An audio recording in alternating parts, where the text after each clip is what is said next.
Morning guys! So yun na nga, maaga ako nagising kasi maglalaban ako for today's video. Kaso parang hindi maganda ang sikat ng araw. Parang makulimlim siya guys. Parang madilim-dilim pa siya oh. Kasi umulan nga pala kanina madaling araw. Kaya ganyan. Sana umaraw at makatayo mamaya ng nilabhan ko. Ng lalaban ko. So, yan nga guys. So, makikita nyo naman guys. Yan o. So, ngayon nga pala guys. Umupo muna ako sa harapan ng tindahan namin.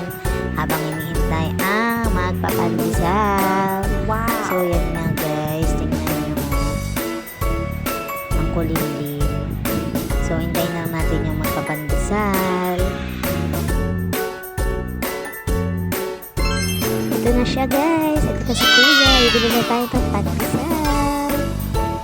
Guys, let's go. Yan nga pala yung pandesal ni Kuya guys. Malambot siya guys.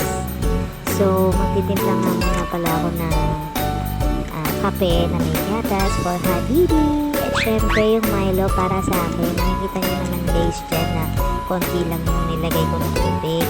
Kasi hindi ko naman siya nauubos. Kaya konti lang yung tinimpla ko para sa akin.